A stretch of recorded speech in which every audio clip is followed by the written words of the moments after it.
പോലീസാണത്. ആണോ? കുഴപ്പമൊന്നുമില്ല, പോലീസാണെങ്കിൽ. മാസ്ക് ഇല്ല, അത്രേ ഉള്ളൂ സീൻ. അയ്യോ ബസ്. ഈ സ്ഥലങ്ങളൊക്കെ നമ്മുടെ പുള്ള്. അങ്ങനെ ഞാനൊരു വലിയൊരു ഡ്രൈവർ ആയിരിക്കുന്നു. നമുക്ക് ഇനി മ്യൂസിക് ഇട്ടിട്ട് സങ്കടം പറയുന്ന അറിഞ്ഞുകൂടാണ്ടായിപ്പോയി. ഇനി ഒട്ടും അമാന്തിക്കാതെ നിനക്കൊരു ഡ്രൈവിംഗ് ലൈസൻസ് എടുക്കണം. കുട്ടിക്കാലം മുതലുള്ള എന്റെ സ്വപ്നത്തിലേക്കുള്ള ആദ്യത്തെ കടമ്പയാണതെന്ന് മനസ്സിലാക്കിയ ഞാൻ ഒരു വലിയ യുദ്ധത്തിന് തയ്യാറെടുത്തു. ഏവർക്കും മാക്സ് ടെക് വ്ലോഗിന്റെ ഏറ്റവും പുതിയ വീഡിയോയിലേക്ക് സ്വാഗതം. അപ്പൊ നമ്മളിന്ന് 2 സന്തോഷ വാർത്ത പറയാൻ വേണ്ടിയാണ് ഈ ഒരു വീഡിയോ ആയിട്ട് വന്നിട്ടുള്ളത്. അപ്പോൾ ഒന്നാമത്തെ കാര്യം, നമ്മുടെ ചാനലിന്റെ മോണിറ്റൈസേഷൻ എനേബിൾ ആയിട്ടുണ്ട്. അതുപോലെ തന്നെ നമ്മൾ ഒരുപാട് കാത്തിരുന്നിട്ടാണ് അവസാനം ഒരു ലൈസൻസ് കിട്ടിയത്. അപ്പോൾ ഈ ലോക്ക്ഡൌണിന്റെ സമയത്ത് പലർക്കും എനിക്കിപ്പോൾ ഒരുപാട് ലേറ്റ് ആയിട്ടാണ് ലൈസൻസ് കിട്ടിയത്, ടെസ്റ്റ് നടന്നത്. അപ്പോൾ ഏകദേശം ഒന്ന് റൗണ്ടാക്കി പറയുകയാണെങ്കിൽ 1 കൊല്ലം കഴിഞ്ഞതിന് ശേഷമാണ് എനിക്കിപ്പോൾ ടെസ്റ്റ് നടന്ന് ലൈസൻസ് കിട്ടിയത്. അപ്പോൾ അതിൻ്റെ ഒരു ചെറിയൊരു അനുഭവം അല്ലെങ്കിൽ ഒരു കഥ പോലെ പറയാൻ വേണ്ടിയാണ് ഈ ഒരു വീഡിയോ ആയിട്ട് വന്നിട്ടുള്ളത്. അപ്പോൾ എന്തായാലും നമുക്ക് ബാക്കി കാര്യങ്ങൾ കാർ ഓടിച്ചുകൊണ്ട് തന്നെ പറയാം. കാർ ഓടിക്കാൻ അധികം എക്സ്പീരിയൻസോ അങ്ങനൊന്നും ആയിട്ടില്ല. ഇത് കട ഒരു ഫ്രണ്ടാണ്, പേര് പറഞ്ഞോ? പിന്നെ ബാക്കിൽ ഇക്കുണ്ട്. അപ്പൊ ഇവർ രണ്ടുപേരായിട്ട് പോണേ. ഇവരൊരു എൻ്റെ ഒപ്പം ചെറിയൊരു ധൈര്യത്തിന് ഇരിക്കുന്നുണ്ട്. അപ്പൊ നമുക്ക് ഏതായാലും വണ്ടി ഓടിച്ചോണ്ട് ബാക്കി കാര്യങ്ങൾ പറയാം. ഉച്ചക്കിരുന്നോളം വിമാനാണ്.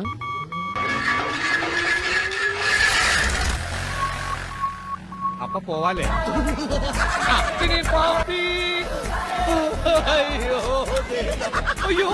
അപ്പൊ നമ്മളെല്ലാവരും 18 വയസ്സാകാൻ വേണ്ടി ഇങ്ങനെ കാത്തിരിക്കും ലൈസൻസ് കിട്ടാൻ വേണ്ടിയായിട്ട്.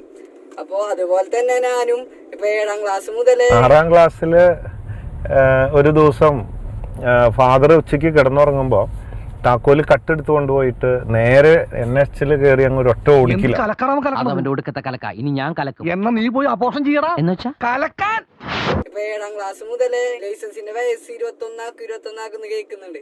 അപ്പൊ അതിന്റെ ഒക്കെ ഒരു പേടിയായിട്ട് ഇങ്ങനെ 8, 9, +1, +2 ഇതുപോലെ തന്നെ ആയിരുന്നു.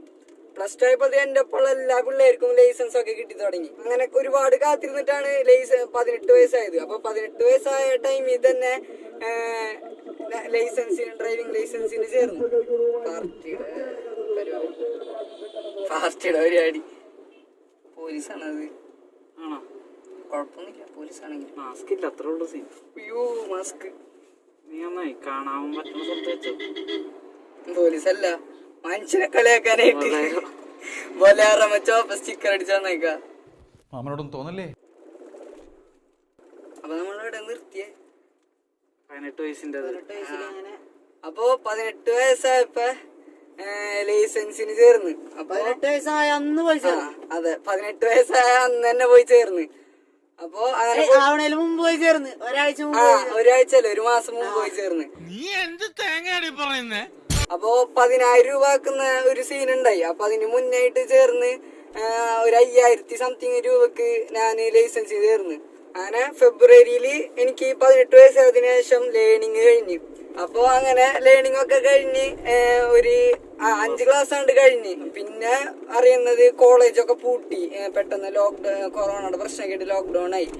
അപ്പൊ ഞാൻ വിചാരിച്ചു ശരിക്കും ഇനിയിപ്പോ ഡ്രൈവിംഗ് ക്ലാസ്സിന് പോകാൻ എളുപ്പമല്ലേ എന്ന് വിചാരിച്ചേ. പക്ഷെ ശരിക്കും അപ്പൊ ഡ്രൈവിംഗ് ക്ലാസ്സും പൂട്ടി. അപ്പൊ പിന്നെ അതിന്റെ കാര്യത്തിൽ തീരുമാനം. അതിനുശേഷം ഏകദേശം ഒരു 7 മാസം ഉണ്ടായപ്പോഴാണ് ഡ്രൈവിംഗ് ക്ലാസ് 2ാമത് സ്റ്റാർട്ട് ചെയ്തത്. അപ്പൊ ഭയങ്കര സന്തോഷമായിരുന്നു. കാരണം 8 വയസ്സായതിനു ശേഷം ഒരുപാട് വെയിറ്റ് ചെയ്യേണ്ട വന്ന്, 7 മാസം വെയിറ്റ് ചെയ്യേണ്ട. അതിപ്പോ 7 കൊല്ലം പോലെ നമുക്ക് ഫീൽ ചെയ്തായിരുന്നു. പിന്നെ ക്ലാസ്സിന് പോയി തുടങ്ങി. 15 ക്ലാസ് ആയപ്പോ ആശാൻ പറഞ്ഞു അടുത്ത വെള്ളിയാഴ്ച നമുക്ക് നോക്കാന്ന് പറഞ്ഞു. പിന്നെ അന്ന് നടന്നില്ല. എന്തോ വേറെ ആൾക്കാർക്ക് കൊടുക്കണ്ട കാരണം അന്ന് നടന്നില്ല. പിന്നെ വേറെ ദിവസം പിന്നത്തെ വെള്ളിയാഴ്ചയും ഇതുപോലെ തന്നെ എന്തോ ഒരു മുടക്കായിട്ട് പിന്നെ എനിക്ക് പോവാൻ പറ്റിയില്ല. അപ്പൊ 2 വെള്ളിയാഴ്ച അങ്ങനെ മുടങ്ങിപ്പോയി ടെസ്റ്റ്. അയ്യോ ബസ്.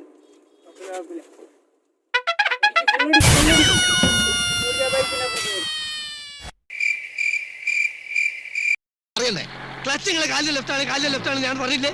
ഓ അത് ശരി. അപ്പൊ ക്ലച്ച് ഇടുമ്പോ ഗിയർ അമർത്തണം അല്ലേ? ഫുൾ അടിക്കും, ലെഫ്റ്റ് കൂടി റൈറ്റിൽ കൂടി പോട്ടെ പോട്ടെ അങ്ങനെ ഞാനൊരു വലിയൊരു ഡ്രൈവർ ആയിരിക്കുന്നു. ഞാൻ എന്റെ കരുത്ത് തെളിയിച്ചു കഴിഞ്ഞു. ഒരു ആത്മവിശ്വാസായി. മറ്റേത് ബസ്സൊക്കെ കാണുമ്പോ ഒരുമാതിരി പേടിയായിരുന്നു. അങ്ങനെ 2 വെള്ളിയാഴ്ച അങ്ങനെ മുടങ്ങി. പിന്നത്തെ വെള്ളിയാഴ്ച ആശാൻ പറഞ്ഞു ഇനിയിപ്പം ഒരു ദിവസം 30 പേർക്ക് അവിടെ ടെസ്റ്റിന് വരാൻ പറ്റാ. അപ്പോ മിക്കവാറും ആരിലൊക്കെ ലോക്ക്ഡൌൺ ഒക്കെ പെട്ടിട്ട് 28 പേരൊക്കെ ഉണ്ടാവാറുള്ളൂ. അപ്പോ 28 പേരൊക്കെ ആണെങ്കിൽ ഞാൻ എക്സ്ട്രാ പോയാൽ എനിക്ക് അവിടെ കയറി അന്ന് ടെസ്റ്റ് എടുക്കാൻ പറ്റും. അങ്ങനെ ഞാൻ ടെസ്റ്റിന് പോയി. അവിടെ പോയപ്പോ അന്ന് ഫുള്ള് 30 പേരുണ്ടായിരുന്നു. അപ്പൊ അവിടെ എന്തുരണ്ടായിരുന്നു, നമുക്കന്നും പറ്റിയില്ല. അത് കഴിഞ്ഞിട്ട് പിന്നെ പോയപ്പോ ഈ നമ്മളെ വാർഡിലെ മെമ്പറിന്റെ ഒപ്പ് വേണം. പിന്നത്തെ വെള്ളിയാഴ്ച പോയപ്പോ അപ്പൊ 4ാമത്തെ വെള്ളിയാഴ്ചയായി. കണ്ടെയ്ൻമെന്റ് സോൺ അല്ല എന്ന് പറഞ്ഞിട്ട് ഒരു ലെറ്ററും അതിൽ ഒപ്പും ഇതൊക്കെ വേണം. അപ്പൊ അതില് വാർഡ് മെമ്പറിന്റെ ഒപ്പ് സീല് കിട്ടിയില്ല. അപ്പൊ അതുകൊണ്ട് വേറൊരു ദിവസം മുടങ്ങി.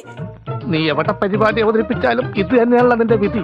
പിന്നെ എന്റെ ഫ്രണ്ട്സ് ഒക്കെ ക്വാറന്റൈനായി. ഞാൻ അപ്പോഴും ഡ്രൈവിംഗ് ക്ലാസ്സിനൊക്കെ പോയിരുന്നു.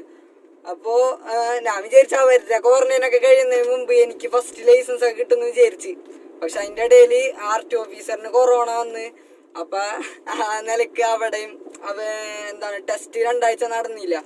അപ്പൊ അങ്ങനെയും ഇങ്ങനെ ലൈസൻസിന്റെ കാര്യങ്ങൾ നീണ്ട് ഇങ്ങനെ പോയിക്കൊണ്ടിരുന്നു. അപ്പൊ നമുക്ക് ക്ഷമ പരീക്ഷിക്കുക എന്ന് പറയില്ലേ, അതേ ഒരു അവസ്ഥയായിരുന്നു. ശരിക്കും ഞാൻ വീട്ടുകാരും നാട്ടുകാരും അറിയുന്നവരെല്ലാരും കിടന്ന് ട്രോളൽ തന്നെയായിരുന്നു. ഭയങ്കര ദുരന്തം എന്ന് പറഞ്ഞിട്ട്. തളരരുത് രാമൻകുട്ടി, തളരരുത്. പിന്നത്തെ വെള്ളിയാഴ്ച മുതലായപ്പോ നമ്മളെ ഈ ടെസ്റ്റിന് വേണ്ടി കമ്പ്യൂട്ടറിൽ കയറ്റുന്നതിന് എന്തോ ഒരു പ്രശ്നം, ഫോം കയറുന്നില്ല, അങ്ങനെ എന്തൊക്കെ പറഞ്ഞിട്ട് എന്തോ ഒരു പ്രശ്നം. അങ്ങനെ 2 വെള്ളിയാഴ്ച അതും കയറിയില്ല. അങ്ങനെ മാസങ്ങളുടെ കാത്തിരിപ്പിനിടയിൽ നമ്മളുടെ ടെസ്റ്റ് നടന്നു. എല്ലാ കാര്യത്തിലും, അതായത് H-ലും പിന്നെ 8-ലും ബൈക്കിന്റെ റോഡ് ടെസ്റ്റിലും കാറിന്റെ റോഡ് ടെസ്റ്റിലും ഒരു സീനില്ലാതെ പാസ്സായി. പിന്നെ ഒരു കോമഡി എന്താണെന്ന് വെച്ചാല് ഞാൻ കാറിന്റെ റോഡ് ടെസ്റ്റ് ആയിരുന്നു ലാസ്റ്റ് നടന്നത്. അപ്പൊ അത് കഴിഞ്ഞിറങ്ങുമ്പോ ശരിക്കും നമ്മൾ പാസ്സായിട്ടുണ്ടെങ്കിൽ നമുക്ക് ഫയൽ തിരിച്ചു തരില്ല. ഞാൻ പക്ഷെ RTOനോട് ഫയൽ ചോദിച്ച് തിരിച്ച്. അപ്പോൾ ആൾ മൈൻഡ് ചെയ്തില്ല. പിന്നെ ഞാൻ വീണ്ടും ചോദിച്ചു, 2 പ്രാവശ്യം 3 പ്രാവശ്യമാണ് ചോദിച്ച്. പിന്നെ ആൾ മൈൻഡ് ചെയ്യാതെ കണ്ടപ്പോൾ മാത്രം ഞാൻ ഇറങ്ങി ബാക്കിലുണ്ടായ കാറിലേക്ക് കയറി. അപ്പൊ അതാരും രക്ഷപ്പെട്ട്. ഇനി അഥവാ വല്ല കലിപ്പ് RTO അങ്ങനെ ആയിരുന്നെങ്കിൽ ഞാൻ പെട്ടുവനെ ശരിക്കും. അപ്പോൾ ഇനി ഈ വീഡിയോ കാണുന്ന ആരെങ്കിലും ടെസ്റ്റിന് പോകണമെങ്കിൽ ആ കാര്യങ്ങളൊക്കെ ഒന്ന് ശ്രദ്ധിച്ചോ. ഇനിയിപ്പോ ഒരു അബദ്ധം മൂലം നമ്മളുടെ ലൈസൻസ് കിട്ടാതിരിക്കണ്ട. അപ്പൊ അങ്ങനെ ഈ ഒരു ദുരന്ത കഥ പറയാൻ വേണ്ടിയിട്ട് വന്നത്. എന്തായാലും നിങ്ങൾക്കാർക്കും ഈ ഒരു വീഡിയോ വലിയ ഇൻട്രസ്റ്റ് ഒന്നും ആയിരിക്കണം എന്നില്ല. കാരണം വലിയ എന്റർടൈൻമെന്റോ അല്ലെങ്കിൽ പ്രത്യേകിച്ച് ഒരു കണ്ടന്റോ ഒന്നുമില്ല. പിന്നെന്താണെന്ന് വെച്ചാല് ഞാൻ ഇങ്ങനെ അന്വേഷിച്ചപ്പോ ഒരുപാട് പേർക്ക് ഈ ഒരു അവസ്ഥ തന്നെ ഉണ്ടെന്ന് മനസ്സിലായി. അപ്പൊ അതൊക്കെ കണ്ടപ്പോ ഒന്ന് യൂട്യൂബിൽ ഇടാന്ന് വിചാരിച്ച്. അപ്പൊ എന്തായാലും ഇന്നത്തെ വീഡിയോ ഇത്രേ ഉള്ളൂ. പിന്നെ ഈ സ്ഥലങ്ങളൊക്കെ നമ്മുടെ പുള്ള്, തൃശ്ശൂര്, അങ്ങനെ പുള്ളിയിലാണ് വന്നിട്ടുള്ളത്. കുറച്ചും കൂടി ഭംഗിയുള്ള, എന്റെ മുഖം മാത്രം കണ്ട് ബോറ് അടിക്കണ്ടല്ലോ എന്ന് വിചാരിച്ചിട്ടാണ് കുറച്ച് രസമുള്ള സ്ഥലത്ത് വന്നത്. ഇന്നത്തെ വീഡിയോ ഏകദേശം നമ്മൾ പറയാൻ ഉദ്ദേശിച്ച കാര്യങ്ങളൊക്കെ പറഞ്ഞു കഴിഞ്ഞ്. അപ്പോ നമുക്ക് ഇനി ഈ സ്ഥലം ഒന്ന് കാണാം. കഴിഞ്ഞ 2020 ഫെബ്രുവരിയില് ലേണിങ് കഴിഞ്ഞ എനിക്ക് ഡിസംബർ അല്ല നവംബർ ലാസ്റ്റ് ആയപ്പോണ് ലൈസൻസ് കിട്ടുന്നത്. അപ്പൊ അതൊക്കെയാണ് അവസ്ഥ. എല്ലാവരുടെ അവസ്ഥ ഇതൊക്കെ തന്നെ ആയിരിക്കും. അപ്പൊ ഇത്രയും കാര്യം പറയാൻ വേണ്ടിയാണ് ഈ ഒരു വീഡിയോ ആയിട്ട് വന്നിട്ടുള്ളത്. അപ്പൊ നമുക്ക് ഏതായാലും ഇവിടുത്തെ വ്യൂ ഒന്ന് കാണാം. ഉള്ളിലെ വ്യൂ ഇതെന്താ തിരിയാത്ത ഓക്കെ വേണ്ട. ഇജാതി വ്യൂ എന്ന് വെച്ചാല് അടിപൊളി വ്യൂ ആണ്. കണ്ടാൽ തന്നെ മനസ്സിലാവും വ്യൂ ഒക്കെ എങ്ങനെയാണെന്ന്.